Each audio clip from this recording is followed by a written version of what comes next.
Good afternoon, good evening, good morning, whatever time of day it is. My name's Stevie and you're listening to the World of Trash podcast. What? Trash talk, whatever you want to call it. I'm here. I am back. We are in the middle of November 2017. It's actually Thanksgiving today, so bloody sound. Happy Thanksgiving, everyone in America. Or anywhere else where you support this great day. This is one of the few non-religious holidays that I support wholeheartedly. I love Thanksgiving, and I hope it leads to some turkey later on today. But as I said, it is podcast day. I was not here last week. Where was I last week? I was away. I was at a show. I will talk about that in a minute. But first, of course, I need to promote myself. My name is Stevie. I'm a podcaster, video maker, media student, and all-round shit talker. I have a website, it is worldoftrash.co.uk. You can find all sorts of articles, videos, more podcasts on there if you want. You can catch me on Twitter. You can catch me personally at MY&nbsp, or you can go to the official World of Trash Twitter, which doesn't really get used that much. It's just for shilling links and stuff. That is it, World of Trash. Nice and simple. If you want to support the show, because yeah, it's a free show, I do this for free. I don't mind doing it for free. I actually love doing it for free. But if you want to support the show, because damn, podcasts cost money, you can buy a t-shirt, you can buy a sticker, you can buy a cup, you can buy a Theresa May as an idiot Christmas card. There's all sorts of stuff you can buy to help support the show. It literally only costs a tenner a month to keep the show running. So my aim is to try and make a tenner a week, a tenner a month, so I can fund this podcast without having to worry about it. But that's my problem, not yours. So if you've got the time and maybe a few pence, go support the show. I just realised there's no background music on. Let's fix that with some easy jam. That's what I'm talking about. That is what I am talking about. So what is on the agenda today? Well, I've got loads of stuff. Last week I didn't do a show because I was in Glasgow. I went down to the Hydro with my girlfriend Sally, and we went to ICW's Fear and Loathing 10. Now this was actually my Christmas present from last year from my girlfriend. So we finally got there. It was awesome. It was well worth the wait. This was like Scotland's WrestleMania. If you're a wrestling fan, you know what I'm meaning when I mention WrestleMania. This was like Scotland's WrestleMania. As I said, it was at the Hydro, the world famous Hydro, which personally I think is one of the absolute best venues for wrestling in Scotland, maybe the UK. It's just like designed for this sort of stuff. So the show was ICW's Fear and Loathing 10. It's their 10th big show. It's their second show at the Hydro, 2 years in a row. So it's like really massive respect to ICW for that achievement. I mean, who are ICW is Insane Championship Wrestling. If you're a wrestling fan, like American wrestling, you'll know who ECW is. Just swap the E for an I, and you've basically got the same thing. The show was brilliant. It is absolutely mental. There was death matches, there was ladder matches, and there was just solid wrestling matches as well.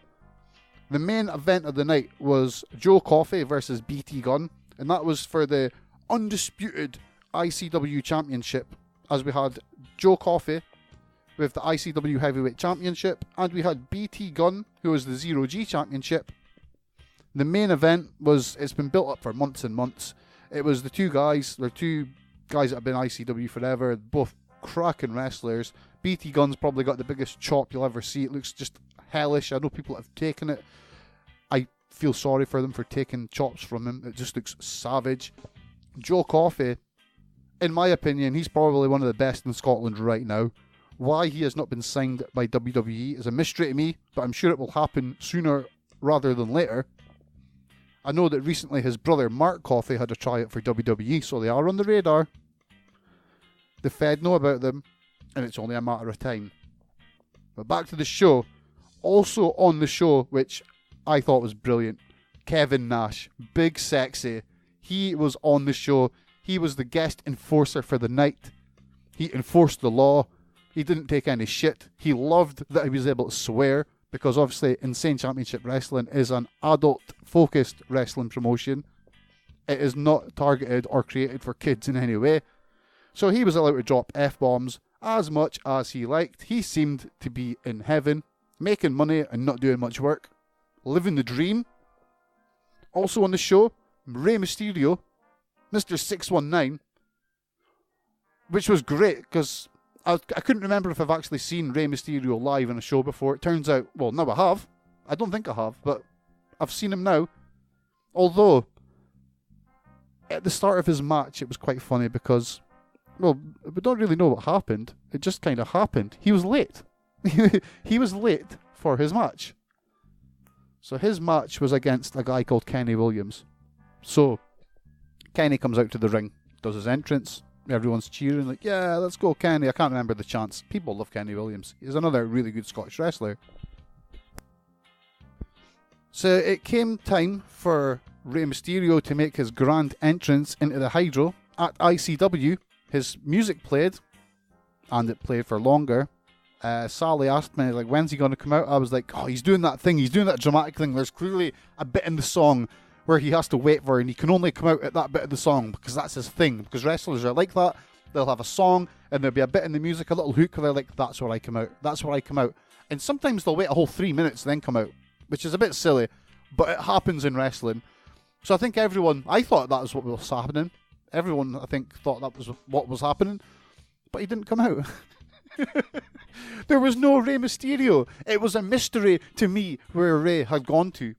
And it was a mystery to everyone else. Kenny Williams started doing something, started cutting a promo, but as soon as he started cutting it, of course, who comes through? Well, the music starts again, and then he came through at his little spot in the song. He was late for his own match. How does that happen?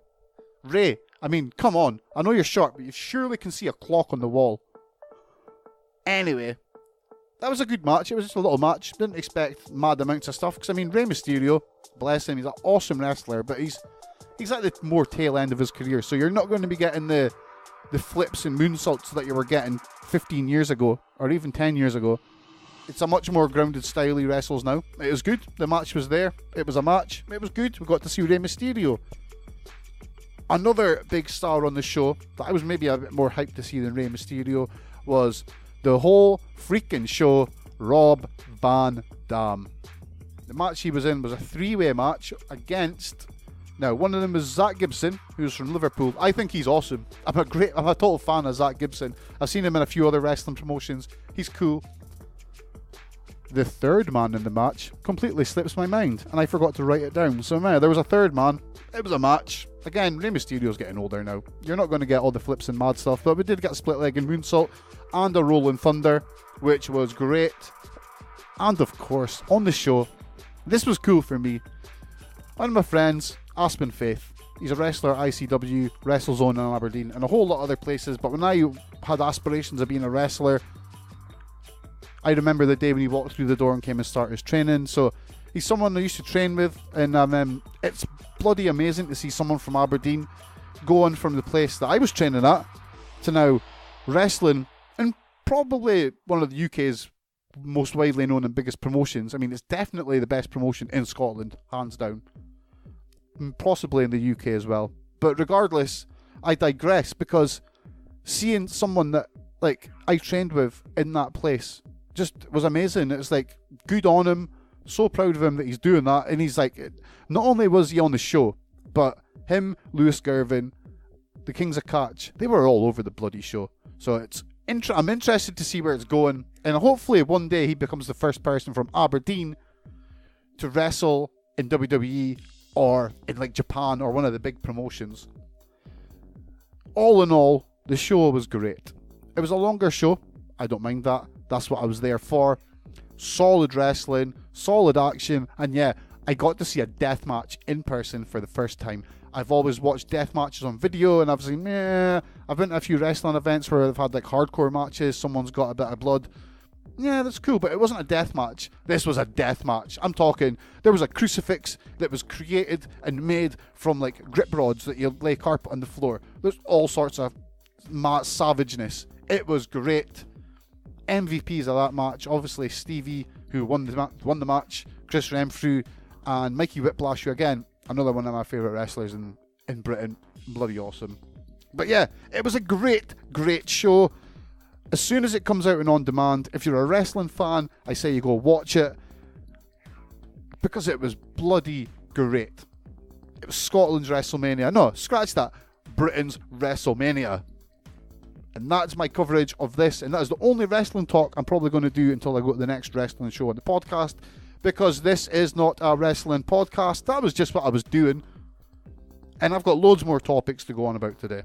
So, the next topic after this is Twitter loonies. Because I have been having some fun on Twitter. And there are some lunatics out there. And I'm going to talk about it. It is also apparently Doctor Who Day or Doctor Who Week. I'm going to talk about this.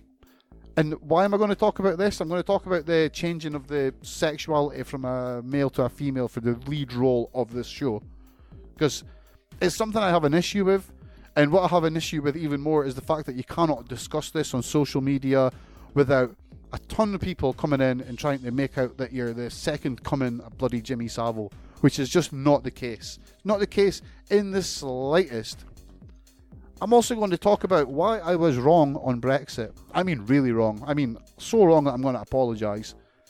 I've got a little update on my documentary that I'm making. And I'm going to have a little rant at the end about the budget. I'm not going to talk about the whole budget because I'm not insane. I don't think I can talk about the whole budget. So what I'm going to do is I'm going to talk about a small bit of the budget that I think is just another sign that Tories are trying to F over the poor. I thought it was a pile of shit. There's my first, I don't know, is that my first S-bomb? I don't care. I think I'm allowed to say shit. Shit. I can say shit.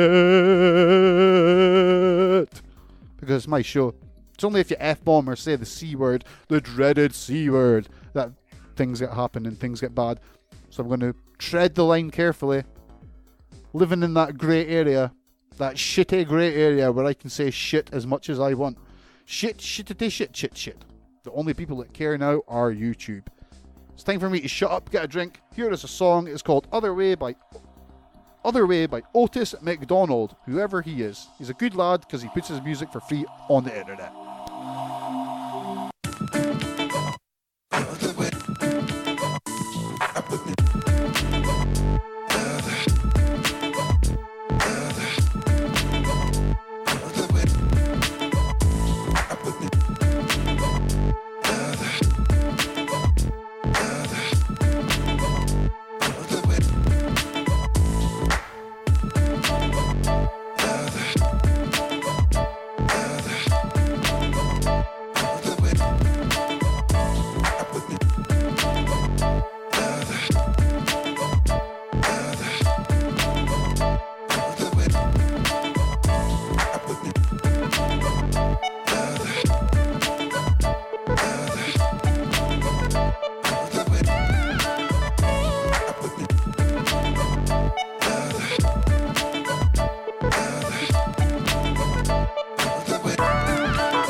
So that was a short song. That was a bit shorter than I thought. Damn, man. Damn short songs. Who they try to kid? Who they try to kid with their 2-minute long songs? How are you supposed to get a drink and just like write down all your notes for the next segment in a minute and a half? I mean, come on, man. But this song that's came on now, that's not going on just now because that actually sounds quite nice. And I want to play it after this next segment. This next segment I am calling Twitter loonies. Yes, that's right. I'm going to be talking about lunatics on Twitter. Now, this story goes all the way back to the weekend, to Sunday. Sunday fun day. Now, I was on my Twitter rounds and I came across a video, but it wasn't just your normal video. It was a video by one of these right-wing groups of assholes. Britain First. Now, the person that posted this video was Paul Goulding, who is the leader of Britain First. Now, what I'm going to do is, I'm going to play this video, and then we're going to talk about the video. So, let's go and let's play Paul Goulding's video from Sunday. Joining me. As you can see, I'm outside Bromley Police Station. Now, every Saturday, myself and Deputy Leader Jada Franson, we have to attend this police station to sign on. A stupid, ridiculous bail condition imposed on us because of the Ramsgate charges. Now, the latest news is that we turned up here half an hour ago. We went into one of those booths you can see there. We signed on, and on the way out, a large group of plainclothes police detectives from Belfast, of all places, jumped out of nowhere and have arrested Jada. What have they arrested her for? Because both of us made a speech at a public demonstration outside Belfast City Hall all the way back in August. Jada has been arrested. The detective I spoke to has told me she is being flown to Belfast tonight to be interrogated. So poor Jada, we've come here, we've signed on as we have to do every bloody Saturday. She's been arrested and now she's being flown all the way to Belfast to be interrogated by the Northern Ireland Gestapo. It's absolutely ridiculous. This is non-stop for me and Jada. So I'm going to pause it there before he starts crying into his freaking racist cornflakes or whatever the hell he eats in the morning. So yeah, who's Paul Goulding? He is the leader of Britain First. Who are Britain First? They are Britain's main group of racist bastards, basically. Pricks, calling them bastards, dissing all other bastards. So bastards, no, I'm not going to tarnish you with that, they're a bunch of pricks. What Paul Goulding was moaning about was that his deputy leader, Jada, got arrested by the Irish police and she got taken to Ireland so they would interrogate her. And he's got a problem with this. Now, this Jada and Paul Goulding, their main hobby is harassing Muslims. They go into people's areas where they live, where they should be feeling secure, and they set up their little protests with a bunch of meatheads that are like racist little pricks as well. And they think this is cool. And then when they get arrested by police for being racist, bigoted pricks that are like, because they've been classed as a racist group, they're up there with neo-Nazis and stuff in my opinion. And they've got a right to cry about this. This annoys me because these people they're the last people that have got any right to stand up and say, we're being harassed, we're being treated badly, when they are the people who are going out of their way to be a bunch of pricks to people they don't even know that have done nothing wrong to them. It's like what? They just see it like, Muslims, they're clearly the bastard enemies and we've got to hate you because Britain should be white. It's like, no. Wind your neck in, you little racist pricks. That's not how the world works, and that's not how Britain works. Britain is a multinational country. Not only do we have the four nationalities that make Britain, i.e. Scottish, Irish, Welsh and English, but we have got every other nationality in the world here, and they are British too. Why? Because 100 years ago, 200 years ago, Britain liked to collect countries and then make them into their own. Hence, we took over a lot of countries and we took their people, and their people fought for our armies. People from India, people from Pakistan, people from all over the world, they fought for our army. Like for the British Army and things like World War II and all the other conflicts that happened. And they have a right to say that they don't have like these Britain First assholes have a right to say, well, they think they've got the right to say that these people aren't allowed to stay in this country and feel comfortable, even though they have directly helped our country stop being oppressed in the past, to stop oppression. Tripping over my words. Man, he's a prick. But yeah, so that annoyed me, and that sort of stuff just sends me right off the top shelf, and that just leads me to go and speak to them. But I mean, you can't just speak to them.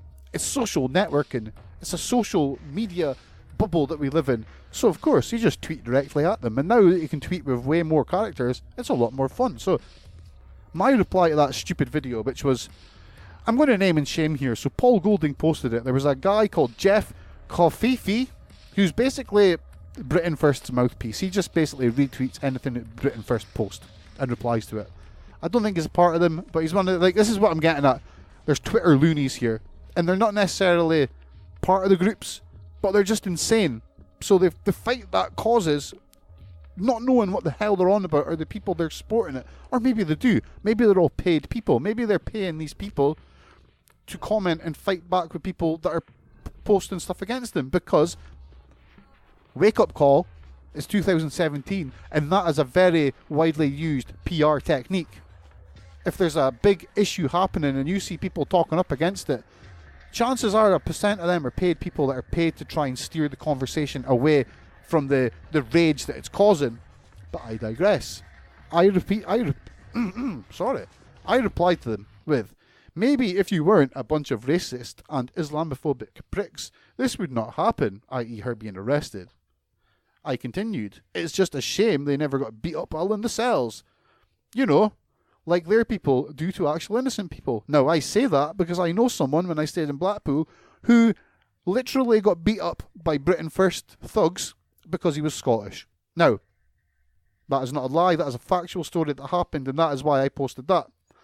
And in come the Twitter loonies. Oh yeah, first off we had a Nelson M. Della, who, funnily enough, his name on the Twitter is @freespeech_dead. So I've got no idea what the hell he's thinking, because these people seem to think that free speech equals they can say whatever the hell they want, and it's disturbing. So this is the first reply I got.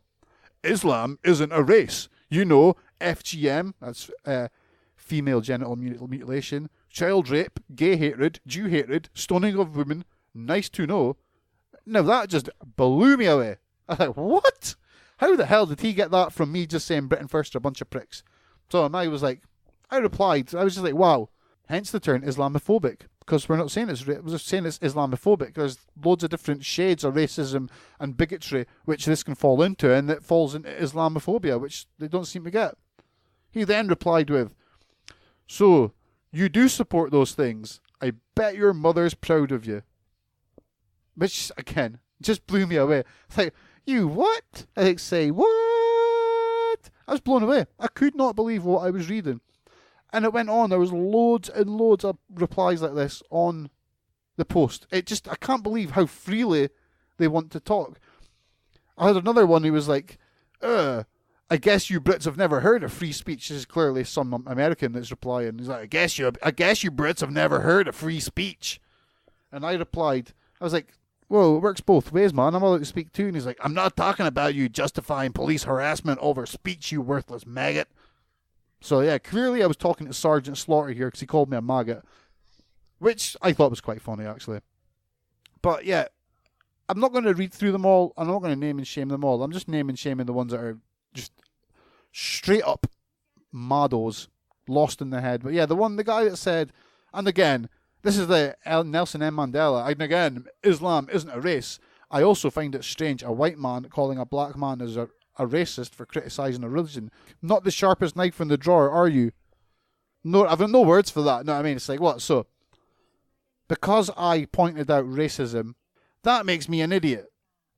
Not only am I an idiot, but I apparently hate Jews, I hate gays, I support female genital mutilation. I mean, shit. What the hell? What the hell? What are you supposed to say to people like that? It's like, how can people... I've got no idea how anyone can take that I support child rape, gay hatred, Jew hatred, stoning a woman, just because I talked up against Britain First. This is the type of crap you've got to deal with on social media. I embraced it. Some of them, right, if they go too far, they get muted. I don't block people because if you block them, it takes away the fun. I want to know that they're trying to reply to me and they're just not getting an answer because I'm not seeing it. That entertains me more than blocking them. But man, it's a minefield, and it just opened my mind to how crazy Twitter can be sometimes. And I mean, I'm a Caucasian Scottish dude. I've probably got it pretty easy on social networking because I'm not of colour. I don't have an accent. Well, other than my silly Scottish accent. But I've got no real hooks for people to just instantly attack me with racism But I've seen it. I've seen people that talk up in posts at Britain First and people at that post, and they're like, hey, you're just being racist. And they just get abuse thrown at them. Racist abuse. And apparently the government is supposed to be dealing with this sort of stuff online. Clearly they're not. But the fact is, and the fact that Mrs. Theresa May seems to overlook is, they can't stop it. It's impossible to stop it.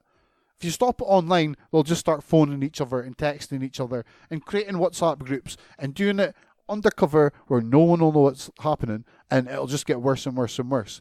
Because just blocking them off the main platforms will just send them underground.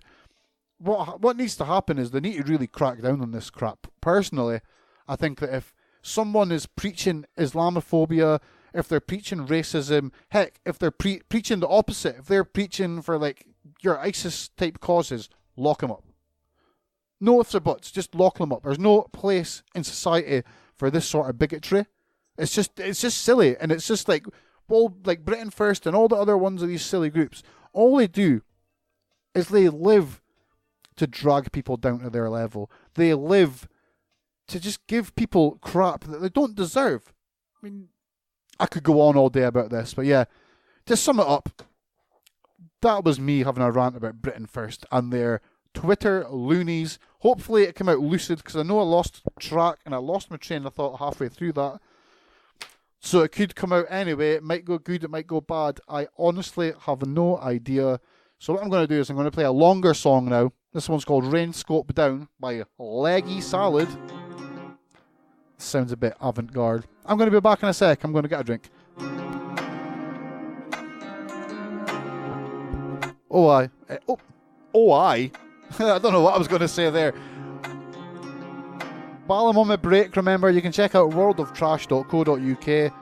Feel free to use this break time to send me a message on Twitter, @MY&nbsp. Follow me, send me some messages, send me some love, send me some abuse, send me whatever the heck you want. And check out my shop. It's on Redbubble. T-shirts, card, any of the designs I've got in the shop you can put onto anything that Redbubble sells. It's as simple as that.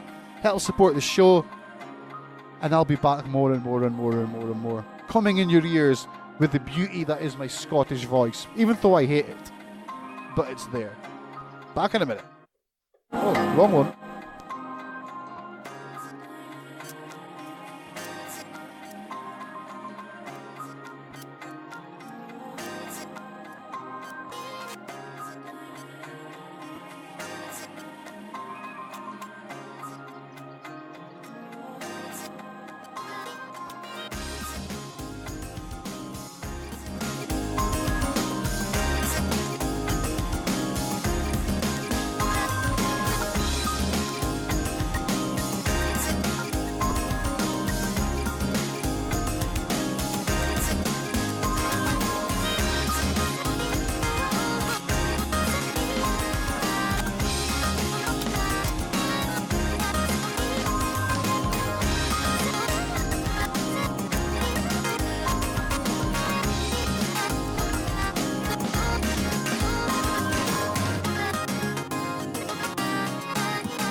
So that was on Weird as Shit Song, eh?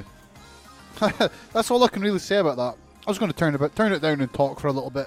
Because that's what I'm here to do. It's a podcast, so of course I'm going to be here to talk, because that's what we do in podcasts.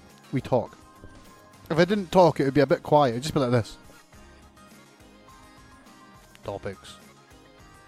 Do you want topics? But that's not how podcasts are supposed to go. So it's time for me to speak about another topic that is on my mind. Because this is why I do a podcast. I think of a lot of stuff, and I have a lot of thoughts in my mind, and I need to get them out. They need to be free. They need to be free, so that's what I do. I come here, record my podcast, and I free the thoughts that are in my head. As crazy as that sounds. So today, this was a bit of a last-minute topic, actually, because I wasn't going to talk about this. I had a list from last week, but due to a lot of it being like political and news-related, what I was going to do for last week is already out of date, so there's no point talking about it. But today, as I was going to record this, I looked on Twitter, and there was a hashtag. Hashtag Doctor Who Day. And I was like, Doctor Who Day? Really? And then then a realization came in. I was like, whoa, this might actually be the chance I've been waiting for to talk about the new Doctor, the direction the Doctor Who is going on in its new series, without being cut up and stopped by social justice warriors and petty virtue signalers who want to just say the world's wrong and say that everything said, if it includes a woman or anything, is bad and that males shouldn't be talking about it. Because that's just stupid. I don't agree with that at all. So, let's talk about this. Doctor Who Week, or Doctor Who Day. The next series of Doctor Who, I will not be watching it. Right. I have watched Doctor Who since I was a kid. Like, literally, since I was like, as early as I can remember, I was watching Doctor Who. My favourite Doctor when I was a kid was Sylvester McCoy. As I grew up, there was other TV channels in the UK where I was able to watch pretty much every episode except for the black and white ones. And I gained an even bigger love for the series than I had when I was tiny. And when I was a kid, I loved the Doctor Who. I had books, I had all sorts of stuff. Even now, I still love Doctor Who. I mainly prefer the Dalek stories, so I've got a lot of them on DVD. And I'm just a massive Doctor Who fan and always have been. So when they made the decision last year, or earlier this year, whenever it was, that they were changing the sex of the Doctor, that was me out. I mean, I understand what they're doing, right? Within Doctor Who, obviously, the Doctor is a Time Lord. So the Doctor can die, but he doesn't die as people would know.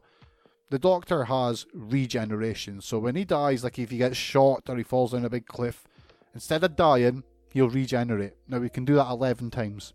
In the last series, the Doctor had his regenerations reset, so it's all back to normal. And forever, the whole 50 years Doctor Who's been alive, the Doctor character has been played by a male. It is a male lead character. The story was written with in the frame that it's a male character, and the Doctor is a male character. And that's it. He's always been a male character. It's nothing about sexism. It's nothing about, they were keeping women down. It was a male character. He was the lead role of the show. So earlier this year, the BBC execs decided that, hey, let's change the sex of the lead role of Doctor Who. Let's have the Doctor regenerate into a woman. Now, I have no problem with, within the canon and storyline of Doctor Who, regenerations happen to Time Lords, because obviously they're a type of Gallifreyan people. Go look it up. It's complicated. I'm not going to go into the ins and outs of Doctor Who here in the podcast, but regenerations happened to all Time Lords. A few years ago, it was basically set in stone that a regeneration can change a man into a woman and vice versa. I was cool with that. The Master changed into a woman. Or was it the Master? No, sorry. That was a lie. No, the Master did turn into a woman. What am I talking about? Nah, Missy. Missy was a brilliant character. I have no problem with that. See, Missy, or the Master, is not the lead role. That was like the main antagonist of that series, not the protagonist. I've got no problem with that. It's like a secondary character. But they've changed the sex of the Doctor. And it's just, I just don't get it. I don't understand why they've taken 50 years of history with a character and they've thrown it out. Well, that's just how I see it. I might be wrong. I don't know. I don't think I'm wrong because I I don't look at this from the in the eyes of sex, colour, creed, race, religion. I'm not looking at it like that at all. I'm looking at this clearly as a story. This is a story I have been invested in for most of my life, child and adult. And now this story's main character is being changed to a female. And I just think that some things within storytelling should be sacred. I mean, what now? I mean, why don't they change Jesus? Why don't they start saying Jesus was a female? Exactly. The same reason some stories are sacred and shouldn't be changed. So it just blows me away that the BBC thought, yeah, let's do that. That'd be cool. People won't mind. People do mind. And the problem with the topic online is you can't talk about it. As soon as you start talking about this topic, you are called a woman hater. You're painted as a misogynist. You get called everything. You get told that, hey, you clearly don't love the show or you would love this change. No, shut the F up. That is not how it works. You can be a fan of something forever and something can then put you off it. That's not an unreasonable way to look at things. That's called opinion. And we're all allowed an opinion. And if you show an opinion on this topic online that isn't bigging up the BBC for changing it to a female, you're attacked. There's a huge cloud. Now, I hate this term, but I only learned this term last week. I heard it before, didn't know what it meant, but thanks to my friend Darren, aka DJ Phonofrantic, he told me what virtue signalers are. And these people are, well, I would have just called them social justice warriors, but they don't really have a sense of balance within the social justices they're trying to fight. They just think that anyone talking about anything has something they can attack. Wrong.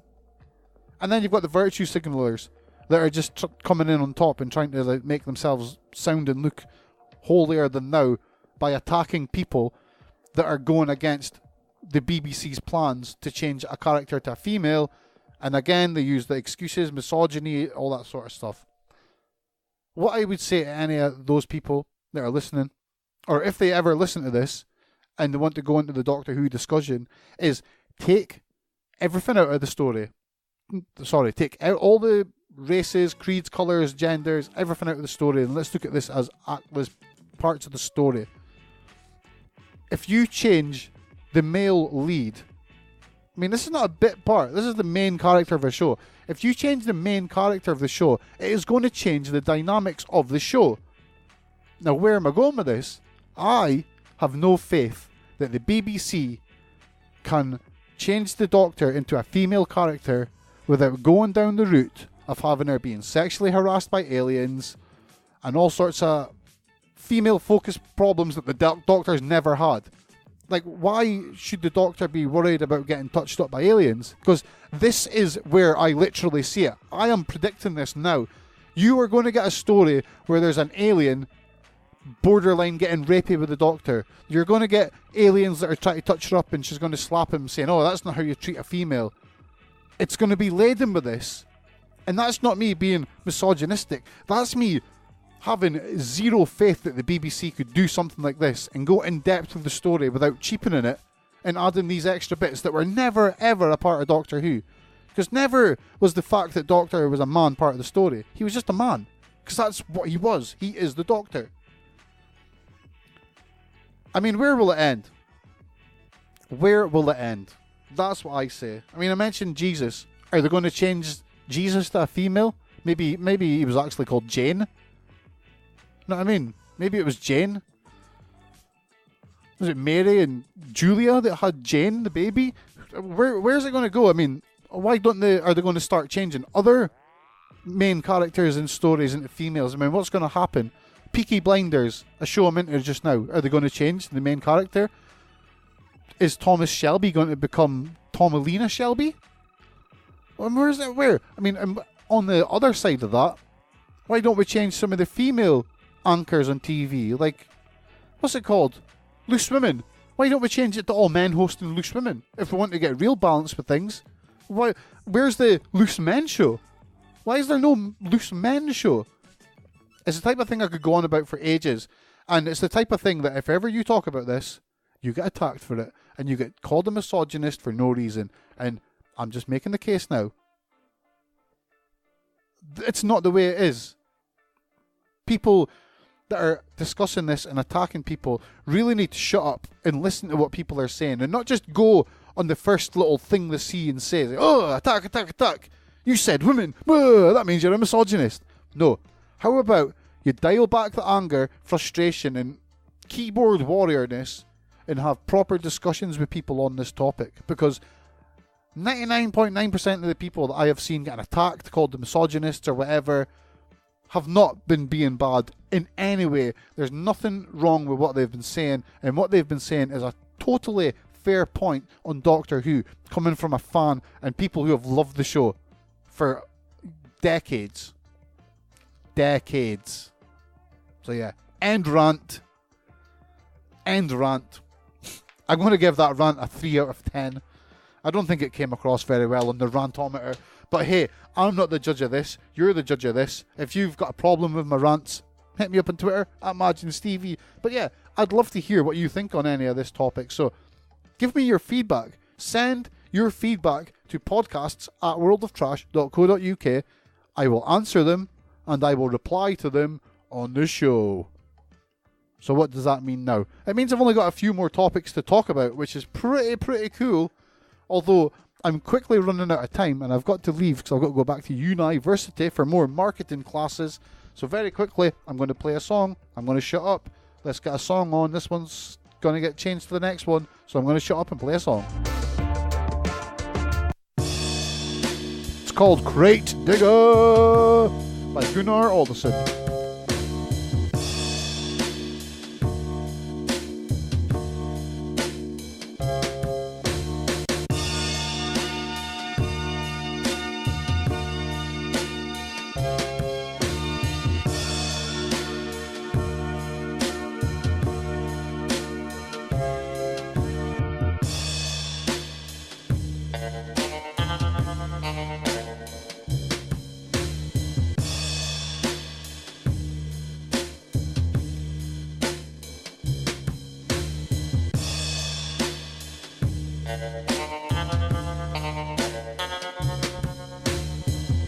Yeah, that was the quickest break of all time. Really quick. That was a real-time break as well. You wouldn't think it. I came back quickly because, well, I'm running out of time this week. I can't lie. I have scripted, well, not scripted anything. I have wrote down too much topics to talk about. So next up, why I was wrong about Brexit. Well, boy, was I wrong. Now, I'm not going to talk about Brexit much in the show because it's a total... It's like clickbait. You know what I mean? It's like anyone could talk about this and engage anyone on it.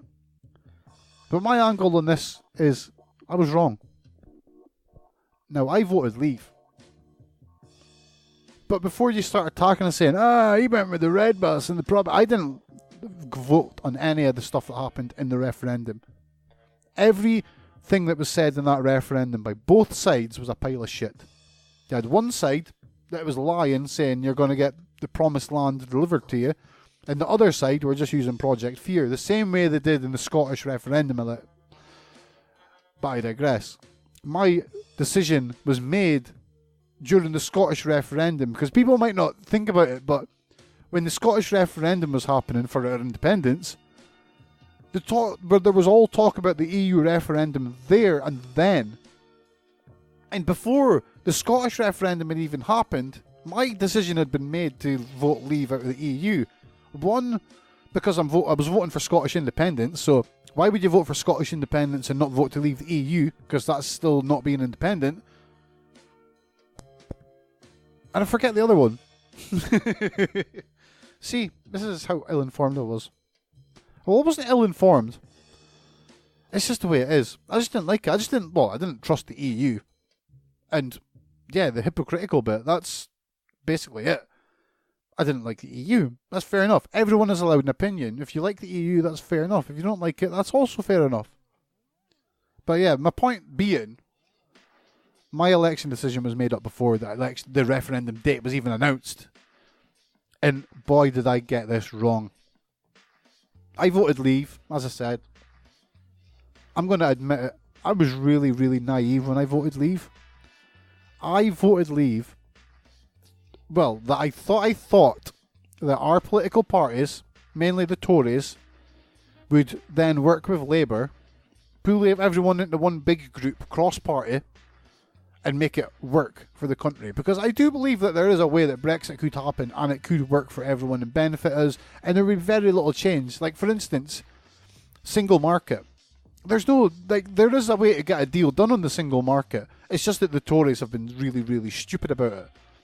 Everything we need, a deal could be done for it, but the people in charge are not doing it. My point here is, I was naive. I naively believed that the government in charge right now, the Tory government, led by Theresa May, I naively believed that they would work with everyone, and they would work for the interest of the UK. Boy, was I wrong. Theresa May did not work cross-party. She set up her own team with David Davis and a whole lot of other dick farts. Yeah, that's a good one. Yeah, sorry, I was out to swear. They're a bunch of dick farts. So these bunch of dick farts have been going back and forth to the EU, and they've done nothing. They're basically running around with their thumbs up their asses, getting absolutely greased by the EU because they've not had a plan. It turns out that in the run-up to the election, Tories didn't make a plan. There was no plan. Nothing had been done. I thought that planning would have been done. I thought that people would have had a think about this before the election and thought, right, we need to plan and get everything ready so this happens. But did they? No. Did they heck? And then we get to after the election, Theresa May got put in as Prime Minister. So she had the power then. She had to submit Article 50 to start the process off. Did she? No, she didn't need to. She still could take it back. She didn't even need to submit it. But what did she do? With no plan, no forethought, no anything, she signed it off and sent it away and decided to do the planning for Brexit once they had started the negotiation. So yeah, I was wrong. The people in charge of our country are selling us down the garden path. On Brexit, they are almost deliberately going for the worst deal they can possibly get right now. For instance, it's been said that government will get the final say on whether to accept or deny the Brexit deal that we are going to get from the EU. Now, there's no options here. It's not a menu. All MPs are going to get is a choice between a deal or no deal. And the way it's going just now, they're not going to get a deal because the people in charge do not have a clue what the F they are doing. They are swimming around a pond with their thumbs up their noses with no actual clue on what they're doing. It's like they've lost their mind. And I can only, my vote is just one vote in millions. So if I voted or not, it wouldn't matter. But I still feel bad. And I just want to say, sorry. I effed up. I naively believed that people would do the right thing. And Brexit has showed us that when it comes to the Tory party, they will never do the right thing. Never. Which leads me into my last little topic this week. I was going to talk about the documentary I'm making, but I'm just going to leave that till next week because I've got tons on, and by next week I'll have loads of news on it. But yeah, I was talking about the Tories, so it just takes us smoothly into the last topic of the day. The budget. Philip Hammond had his second budget yesterday. It was a shit show. Of course, he completely ignored the fact that he'd done a budget 6 months ago and nothing from that came to pass. He seemed to base his budget against a Labour budget that was given to the government Parliament 7-8 years ago, which completely misses 7 budgets that were done by George Osborne. Why? Well, it all comes down to a matter of discourse that if Philip Hammond put his budget that he released this week against any other ones, it would just show that the Tories have done worse and worse and worse and worse and worse year on year. And now it's half year on year because Philip Hammond decided he would do a budget every 6 months. And that was such a F-up that he couldn't even mention it yesterday. But the main thing that got me annoyed in this budget was more stealth taxing of the poor. Now, you're saying, Stevie, what do you mean stealth taxing of the poor? There was no taxing of anyone, and I'm going to stop you there. in the budget, it was mentioned that the duty or money you pay extra on top of your booze, wine, beers and spirits is staying down. So they will get cheaper because they're not going up with inflation. So they'll not get cheaper. Nothing ever gets cheaper. But compared to other things, the prices will not be rising as fast. So you will be able to afford more beer, wines and spirits. Yay, the country said. The Chancellor's given us a bone. We're getting cheap booze. Now that's great if you've got a bit of money. But if you've got no money, what are you going to drink? I mean, your 1 can a day might be fine, but I mean, let's get right to the bottom of the things, right? There is a level of alcohol consumption in Britain that is done by the most vulnerable people in society. That is people with substance abuse issues, alcoholism, people with a lot of issues who day on day survive or get through, they just manage to get through life drunk. And it's a real shame. And it shouldn't be like that. But it is like that. And the people at the bottom, they've got no money. They get by. They numb the pain of life by drinking cider. Because the cheapest thing you can buy when it comes to booze is white cider. You know the stuff like Frosty Jack, lightning white. Tastes like paint thinner. Never seen an apple in its life. But it's got 10% alcohol. Costs £3. Now, to most of us, we're like, man, that stuff's rank. And it is. It's like paint thinner. But if you've got nothing, and literally you've got issues, and that's all you've got in life, that's all you can get, because you can't afford anything else. And what the Chancellor has done, and this is why I call it a stealth tax, he has put the fuel duty, he has put the duty on white cider up higher than anything else. So the prices of white cider has gone up higher than booze, all boozes, cigarettes, everything. That's gone up more than that.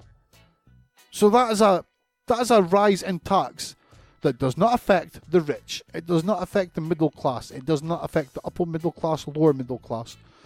It doesn't affect the working class to a degree. It only affects the people at the very bottom who are going day by day with this white cider to numb the pain of life. So, like, literally, the poorest people in society are getting the prices of the only things they've got that make living a bit better, and that's getting put up. How the freaking hell is that fair? I mean, in Scotland it's worse. In Scotland they've managed to put through minimum pricing, which is just horrible. They've done it with tobacco. Now, I smoke a little bit of tobacco. Like, literally a little bit. Like, previously, before they changed the laws on pouches of tobacco, I would buy one of the, 9-gram pouches, the cheapest stuff, Golden, Virginia, whatever it is, and literally it would cost like £2.50, and that would last me 2 weeks. No shit. Tiniest pouch. Now, I cannot get a pouch for that. I have got to buy a big pouch of tobacco or nothing. So, like before, if I was managing to get through that, but let's say that little bit of tobacco that was doing me a week, that was my only vice. And then the prices went up that far. There was times when I can't even afford it, because you need to have that chunk of money at the start. And how is that fair? And it's essentially pricing the poor out of things. And the governments, or like Scottish government as well, they're doing this with minimum pricing, and looks like Westminster's going down this way as well, where they seem to think the way to help people through like substance abuse and all other issues, or smoking, to make people stop smoking, is to put the bloody prices up. And that doesn't stop people doing things. That just puts things underground. Like tobacco. There's an underground tobacco world. Heck, because of the rules they've taken in with vape liquid and stuff, there's even an underground vape liquid scene. And this is what happens. The more and more governments prohibit people from getting things by putting prices up, they will just find cheaper ways. Now, the people at the very bottom who are expected to pay more for this white cider, what are they going to do? They're just going to start stealing it. They're going to start stealing it, or they're going to start taking money from other places so they can afford it. Because people are not going to go without these things. When it comes to like the white cider, and it's people literally, and it's a real shame. It's people at the bottom of society, and it's them that are being punished again. The bottom of society has been punished with the bedroom tax, universal credit, changes to disabilities, which affect a whole load of people at the very bottom of society, and everything else they've done, and now this. But yeah, be aware, people. When things like budgets and things happen, look for what's going up. Look for the prices, like for instance, white cider. And then have a think about the people that are actually using these substances. And are they taxing the poor or are they taxing the rich? Because they've not, as I said, they've not touched the prices on wine, beer and spirits for everyone that can afford. So everyone that can afford to drink, the price of your booze is staying the same. But for everyone that can't afford drink, screw you, the prices are going up. That is the world we live in. It is unfair, it is bullshit, but hey, there's better things. So that was my rant about that. That was my last rant of the week. I now have to go and run to Robert Gordon's University, which I actually think I'm going to miss this class now because I'm too late. Oh well, thankfully exams are in a few weeks. Yay! Looks like there's going to be some all-night cramming for me. So that's the end of the show. Yeah. Remember, you can catch my website, worldoftrash.co.uk. If you've got any feedback, questions, something you want to hear on the show, contact me at podcasts@worldoftrash.co.uk. And please, please, please help me keep this channel afloat by visiting my humble little Redbubble merch store. Have a look, buy a few stickers, something cool. Help us tick over till the next week. But talking about next week, that is when I will be back with more podcast action. I may have a second episode this week because, as I said, I had a list of things from last week that I wanted to talk about, but basically became outdated in the week. As crazy as that is. So I might do another podcast talking about things that were on my mind that I didn't get to talk about. But for this week, that is it. My name's Stevie. Hope you enjoyed the show. Catch me on Twitter, @MY&nbsp. Blah, blah, blah, blah, blah, blah. See you all next week.